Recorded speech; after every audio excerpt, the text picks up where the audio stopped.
Everyone, तो आज हम लोग सेबी के अमेंडमेंट्स जो हैं वो डिस्कस करेंगे। देखिए, काफ़ी सारे अमेंडमेंट्स तो हमने क्लास में कवर कर लिए थे, छोटी मोटी बातें और हैं जो हम एक बार देखेंगे।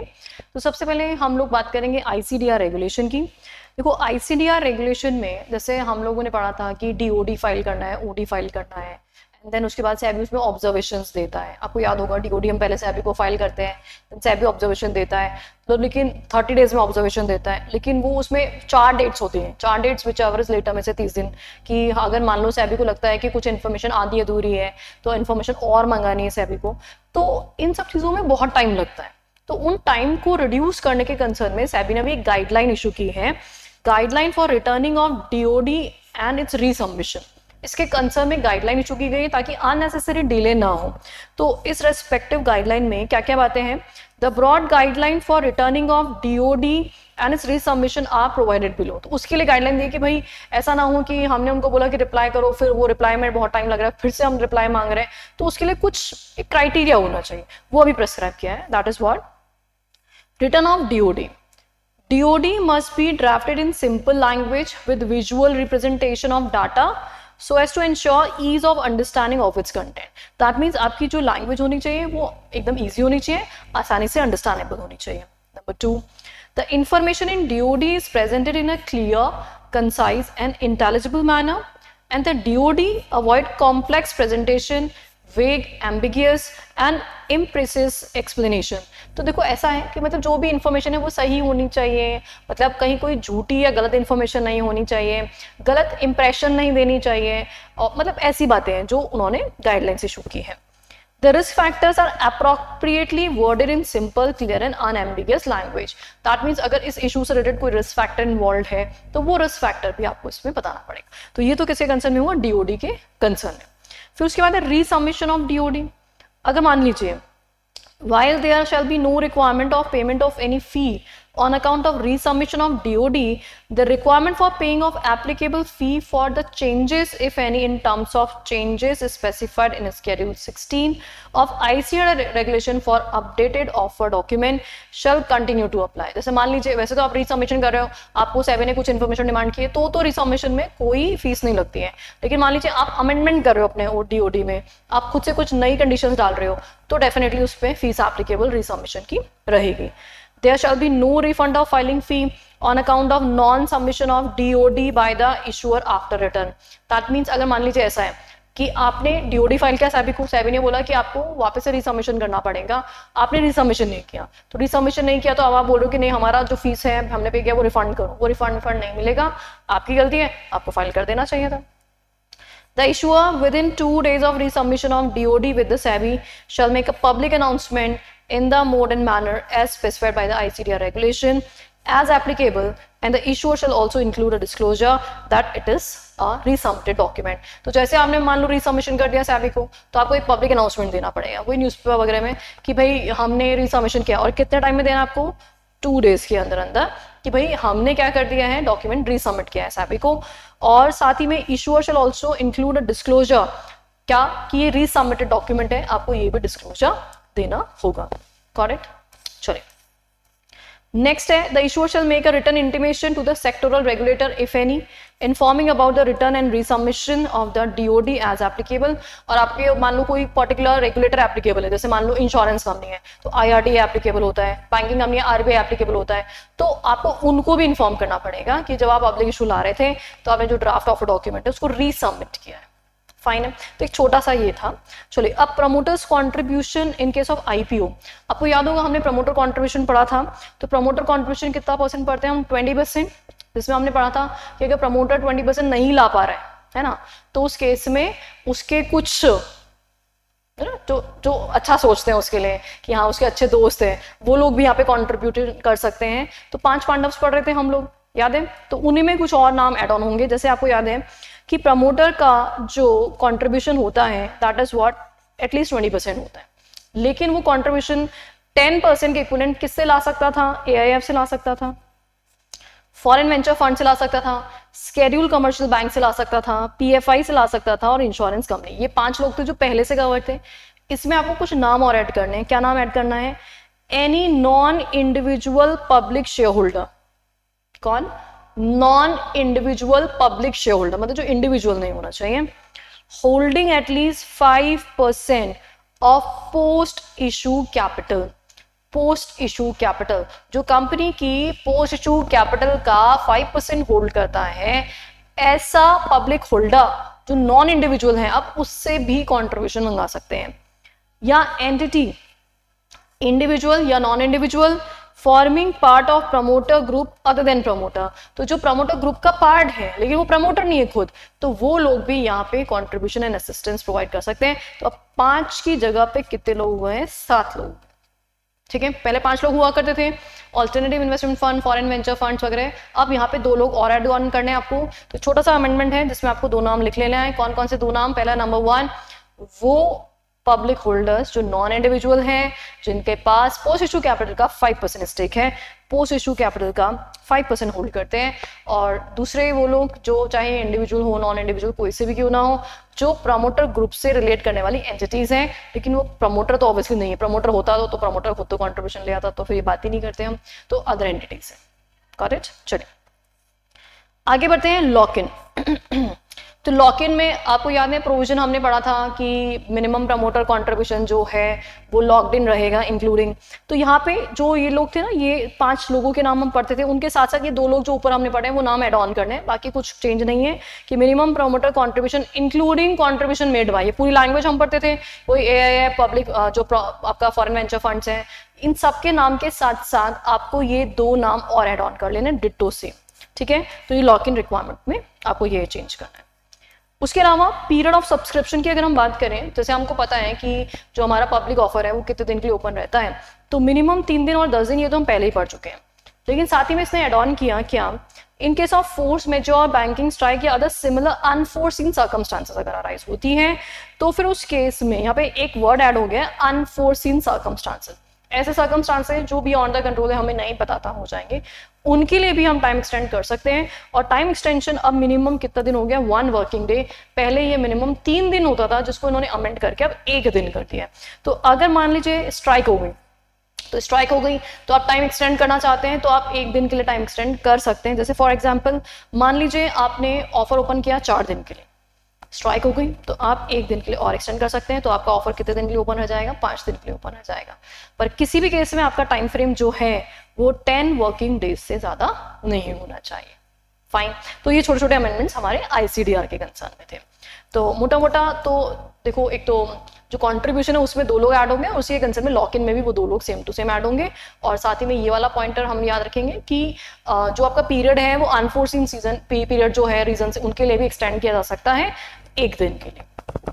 चलो अभी हम बढ़ते हैं एलओडीआर। तो एलओडीआर के कंसर्न में जो अमेंडमेंट है, ये अमेंडमेंट मैंने आपको क्लास में ही कवर कर दिया था। किसके कंसर्न में? अगर आपको याद हो, जैसे हम टॉप कंपनीज पढ़ते हैं, 2019 की लिमिट भी दे रखी थी, 2020 की लिमिट भी दे रखी थी। तो हमने ऑलरेडी 2020 वाली लिमिट पढ़ी थी। जैसे हम बोलते हैं टॉप 1000 लिस्टेड एंटिटी को क्या करना चाहिए, तो जो 2020 वाली लिमिट है वही है, 2019 वाली अब इन्होंने खुद ने डिलीट कर दी। जैसे फॉर एग्जाम्पल देखो आप, LODR SEBI-wide notification has made amendments specifying applicability of the provisions of SEBI LODR regulation to listed entity on the basis of market cap. It is provided that what every recognized stock exchange shall, at the end of the calendar year, that is 31st December, prepare a list of entities that have listed their specified security, ranking such entities on the basis of their average market capitalization from 1st July से 31st December of that calendar year. तो market cap हमें कब decide करना है? 31st दिसंबर को। कहाँ से कहाँ तक का? 6 महीने का, जुलाई से लेकर के दिसंबर तक का हम मार्केट कैप चेक करेंगे। उसके बेसिस पे किन किन पे ये प्रोविजन एप्लीकेबल होगा ये डिसाइड किया जाएगा। The relevant provision then shall become applicable to the listed entity that is required to comply with such requirement from the first time or for the beginning of the immediate next financial year, whichever is later. First time, that is what, if applicable, required to comply after any interim period, that is after a period of 3 months from December, that is what, 1st April. 1st April से हमको provision applicable करने पड़ेंगे, या फिर beginning of the immediate next financial year, whichever is later. तो जब भी आप पे एप्लीकेबल होगा उसके हिसाब से आपको एलओडीआर के प्रोविजन एप्लीकेबल करने होंगे। इनसे रिलेटेड ज्यादा कुछ खास रेलेवेंट बातें नहीं है। रेगुलेशन 3 वगैरह हम लोगों ने एलओडीआर पढ़ा नहीं था, इसमें रेगुलेशन 3 के अमेंडमेंट्स आपको दे रखे हैं, तो वो हमारे लिए इतना रेलेवेंट नहीं रहेगा, तो इसलिए हम इसको लीव कर सकते हैं। एक बार जस्ट रीड कर देती हूँ। इन रेगुलेशन 3 सब रेगुलेशन जो है regulation number 2A and 2B have been added. क्या क्या ऐड किया रेगुलेशन 3 में? The provision of these regulation which become applicable to a listed entity on the basis of criteria of market cap shall continue to apply to such entity unless its ranking changes in the list prepared in accordance with the sub regulation number 2। तो इन्होंने क्या बोला कि एक बार अगर applicable हो गया तो वो एप्लीकेबल करना पड़ेगा जब तक कि आप जो लिस्ट प्रिपेयर है उसमें आपका रैंकिंग चेंज नहीं हो जाता। And such changes result in the listed entity remaining outside the applicable threshold for a period of 3 consecutive year. और आप कितने साल तक, मतलब एक बार एप्लीकेबल होने के बाद अगर आप उस लिस्ट में नहीं भी रहते हैं तो कम से कम 3 साल तक तो आपको वो प्रोविजन फॉलो करना ही पड़ेगा। तो बेसिकली क्या कहना चाहते हैं, जैसे मान लो आप टॉप 1000 लिस्टेड एंटिटी में फॉल कर रहे हो, तो आप पे प्रोविजन एप्लीकेबल हो गया कि इसे आपको इंडिपेंडेंट वुमेन डायरेक्टर अपॉइंट करना। लेट्स सपोज अब मान लीजिए आपकी कैपिटल चेंज हुई और कैपिटल चेंज होने से आप टॉप 1000 से नीचे चले गए, से मान लो आप 1500 वाली कंपनी में फॉल कर रहे हैं, तो इसका मतलब आप पे वुमेन डायरेक्टर इंडिपेंडेंट वाली प्रोविजन एप्लीकेबल नहीं है। अब अगर नहीं है तो मैं क्या करूं, क्या मैं इमीडिएट इफेक्ट से इस प्रोविजन का नॉन कंप्लाइंस स्टार्ट कर दूं? तो आंसर है नो, आपको कम से कम 3 साल तक ये प्रोविजन एप्लीकेबल करना पड़ेगा। तो थ्रेशोल्ड लिमिट कितने पीरियड तक एप्लीकेबल रहेगी? कम से कम 3 consecutive years तक आपको ये प्रोविजन फॉलो करना पड़ेगा। And for such listed entity which remain outside the applicable threshold for a period of 3 consecutive years in sub-regulation number 2A, the provision that apply on the basis of criteria of market cap shall cease to apply। और जैसे मान लो 3 साल तक, अब आप मान लो top 1000 companies में follow ही नहीं कर रहे हैं, तो इसका मतलब अब आप पे ये प्रोविजन एप्लीकेबल नहीं होगा, राइट है। तो बेसिकली एलओडीआर के मार्केट कैप के कंसर्न में ये अमेंडमेंट था। तो इन्होंने क्या बोला कि भाई आपको सिंपल ये देखना है कि मार्केट कैप कब डिसाइड करना है, 1 जुलाई से लेकर 31 दिसंबर तक का मार्केट कैप कैलकुलेट करके लिस्ट रैंकिंग की जाएगी कि कंपनी टॉप में कौन, फर्स्ट रैंकिंग में, सेकंड पे, थर्ड पे, फोर्थ पे, ऐसे एक लिस्ट रेडी की जाएगी। तो ऐसे देखा जाए टॉप 1000 में कौन फॉल कर रही है, टॉप 500 में कौन फॉल कर रही है, टॉप 2000 में कौन सी फॉल कर रही है, और जिन जिन पे प्रोविजन एप्लीकेबल होगा एप्लीकेबल कराएंगे। और अगर आप उस लिस्ट से बाहर चले गए तो कोई बात नहीं, तब भी 3 साल तो आपको फॉलो करना है, और 3 साल बाद भी अगर आप उस लिस्ट में नहीं है तो फिर आप पे ये प्रोविजन एप्लीकेबल नहीं होगा, ये कंडीशन रहेगी। चलिए देन उसके बाद provided that for those listed entity that follow January to December as is financial year the provisions shall cease to apply at the end of the 3 months from the 31 December of the 3rd consecutive year. तो कब से applicable उन पे नहीं होगा? जो तीसरा financial year उसके 3 महीने बाद से एप्लीकेबल नहीं होगा, मतलब 31 मार्च पे आप पे ये प्रोविजन एप्लीकेबल नहीं रहेगा।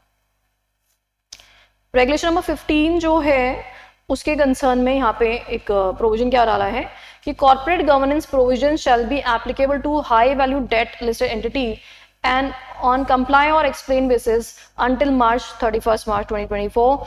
Now the set timelines have been extended to 31st March 25। तो पहले 24 तक एप्लीकेबल था, 25 तक एप्लीकेबल रहेगा। एक जनरल अमेंडमेंट है। जैसे अब आप देखेंगे यहाँ पे numerals and words top 500 listed entity shall have at least 1 independent women director, तो ये सारे वर्ड हट गए हैं। जैसे मैंने आपको पहले ही बता दिया था कि 500 कंपनी, अब जब ऑलरेडी हमें पता है कि 1000 कंपनीज पे हैं, तो क्या प्रोविजन रहेगा? टॉप 1000 लिस्टेड एंटिटी, तो ये प्रोविजन रहेगा। तो अब आपको डायरेक्टली ये टाइम फ्रेम और ये सब कुछ याद करने की जरूरत नहीं है, आपको सिंपल एक ही प्रोविजन याद करना है। हमने जब नोट्स में पढ़ा था तब 2 लिमिट दे रखी थी कि 2019 में इतनी, फिर 2020 से इतनी, तो हमने ऑलरेडी जो प्रेजेंट लिमिट है वही याद की थी, हमने 500 वाली लिमिट याद नहीं की थी, हमने डायरेक्टली 1000 वाली लिमिट याद की थी। तो वो अमेंडमेंट है, तो इसलिए हमारे लिए रेलेवेंट नहीं है, हमने ऑलरेडी अमेंडेड ही किया था।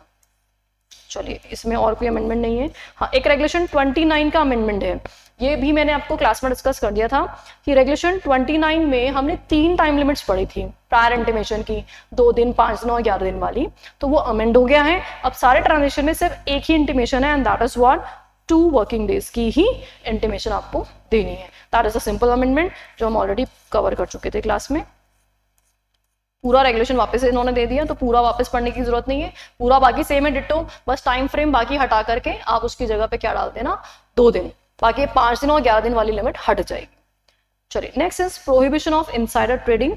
इसमें जो इन्होंने एक अमेंडमेंट रेगुलेशन डाला है, तो व्हाट इट सेड कि SEBI on May 24 notified the SEBI prohibition of insider trading regulation 2024 which shall come into force on the date of their publication in the official gazette. Why this notification? SEBI has amended the definition of generally available information. तो generally available information के अंदर इन्होंने क्या डाल दिया? As prescribed in this regulation 21E, and provides that generally available information means information that is accessible to the public on a non-discretionary basis and shall not include unverified event या information reported in print और electronic media.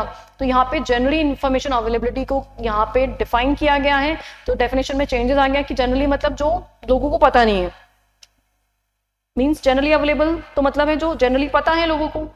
अगर generally available है मतलब सबको non discretionary basis पे, मतलब सबको पता है वो इन्फॉर्मेशन. लेकिन इसमें क्या नहीं आएगा, क्या नहीं आएगा? प्रिंट मीडिया में, मतलब टीवी पे, न्यूज में कुछ इन्फॉर्मेशन चल रही है जो कंपनी ने वेरीफाई नहीं किया अपनी तरफ से, तो वो इन्फॉर्मेशन जनरली अवेलेबल नहीं मानी जाएगी. तो एक छोटा सा अमेंडमेंट है प्रोहिबिशन ऑफ इनसाइडर ट्रेडिंग के अंदर, बाकी और कोई अमेंडमेंट नहीं है. चलिए नेक्स्ट अमेंडमेंट पे हम मूव ऑन करते हैं. हमारा दैट इज व्हाट बायबैक. तो बायबैक के कंसर्न में क्या अमेंडमेंट उन्होंने प्रेस्क्राइब किया है, यहाँ पे आपको सिर्फ इतना सा रीड करना है, जनरली अवेलेबल इन्फॉर्मेशन की डेफिनेशन, ये 2 लाइन है, दैट्स इट. ठीक है. और एलओडीआर में 2 बातें थी. तो एक तो एलओडीआर का रेगुलेशन 29 था जो मैं आपको ऑलरेडी बता चुकी हूँ, प्लस साथ ही में छोटा सा एक नोटिफिकेशन अमेंडमेंट के थ्रू डाला इन्होंने कि जो पुरानी कंपनीज हैं जो 2019 वाली जो एप्लीकेबिलिटी थी वो हटा दी उन्होंने, और उसकी जगह डायरेक्टली अब 2020 वाली जो एप्लीकेबिलिटी है वही चलेगी. और किस तरह से हम मार्केट कैप कैलकुलेट करेंगे उसके बारे में हमने एलओडीआर में पढ़ा. चलो अब नेक्स्ट इज बायबैक. सेबी ने क्या किया, नोटिफाई किया buyback regulation which came into force on the publication of official gazette obviously. By this notification, amendments have been made in regulation number 19 and 22B of SEBI buyback regulation, and it is provided that determination of volume weighted average market price under regulation number 19 and for the calculation of lower end of the price range under regulation number 22B, the effect on the price of the equity share of the company due to material price movement and the confirmation of the reported event or information may be excluded as per the framework specified under regulation number 30 sub-regulation number 1 of SEBI LODR regulation 2015 and the same as reproduced hereunder. देखो basically इसने जो amendment दिया है pricing के concern में दिया है, और हमने बायबैक रेगुलेशन में सिर्फ प्रोसेस ही कवर की थी, ये सब प्राइसिंग वहाँ पे था नहीं. अब प्रोविजन क्या इंसर्ट किया वो देखो, provided further that the effect on price of equity share of the company due to material price movement and confirmation of reported event or information may be excluded as per the framework specified under regulation number 30 of SEBI LODR regulation. SEBI LODR regulation 30 जो है material information disclosure के concern में है कि जब भी कोई material information होती है, मटेरियल इवेंट होता है, तो आपको स्टॉक एक्सचेंज को इन्फॉर्म करना पड़ता है. तो एक्जैक्टली जो बायबैक है that is also material transaction, तो उसकी इंटीमेशन भी जाएगी. तो उसके कंसर्न में ये अमेंडमेंट है. तो ये देखो हमने एज सच प्रोविजन में तो कोई खास डायरेक्टली ऐसा कुछ पढ़ा नहीं था. अमेंडमेंट क्योंकि पूरे एलओडीआर या पूरा सेबी के साथ चलता है, तो यहाँ पे इन्होंने रेफरेंस डाल दिया है, बट हमारे लिए कोई खास इतना इंपॉर्टेंट नहीं है. That's it. तो बस इतना ही अमेंडमेंट है. एक तो आईसीडीआर का जो इम्पोर्टेंट अमेंडमेंट था वो आप लोग ध्यान देना कि प्रमोटर कंट्रीब्यूशन में 2 लोग और ऐड ऑन हो गए हैं, और एलओडीआर में रेगुलेशन 29 का अमेंडमेंट इंपॉर्टेंट है, वो ध्यान रखना. प्लस साथ ही में जो रेगुलेशन नंबर 15 के चलते इन्होंने मार्केट कैप कैलकुलेशन करने की बात की, उसको एक बार जरूर देख लेना. बाकी अनपब्लिश्ड प्राइस सेंसिटिव इन्फॉर्मेशन के कंसर्न में तो उससे प्रोहिबिशन ऑफ इनसाइडर ट्रेडिंग में से जनरली अवेलेबल इन्फॉर्मेशन को डिफाइन किया है, एक छोटा सा अमेंडमेंट है. तो बहुत ज्यादा अमेंडमेंट्स नहीं है एज सच, बायबैक वाला अमेंडमेंट एज सच कोई रेलेवेंट नहीं है. तो छोटी छोटी बातें हैं, तो बस इतनी सी बात ही है हमारे अमेंडमेंट में. तो आप लोग बस अच्छे से पढ़ते रहिए. Thank you so much.